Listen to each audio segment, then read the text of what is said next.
I'm Lindsay Kelly, and I accidentally became a social media influencer by sharing my story online. But it started out a few years ago. My husband was diagnosed with progressive MS, and I had 6 kids, and I was a stay-at-home mom. My husband was actually a seminary teacher for our church, the Church of Jesus Christ of Latter-day Saints, and he he was struggling with he was struggling mentally.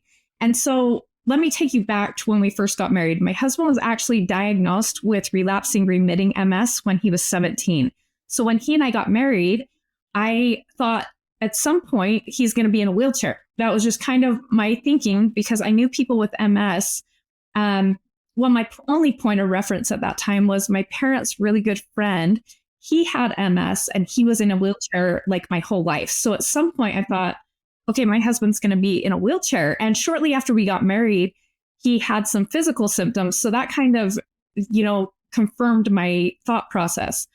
So he had some of these physical symptoms, and then it seemed like he had no symptoms. But all of a sudden, my husband started having like short-term memory loss, and he was getting these really bad mood swings where he'd get really angry and then really depressed, like within a 10-minute period. And it was really out of character for him. So I had no idea what was going on with him. And I was just like, we were going doctor to doctor trying to figure out what was wrong. And he was physically fit at the time. That was what was crazy. He was still running. He was still doing all these things like going to the gym. And he just mentally was really struggling. And I had no clue what was going on with him.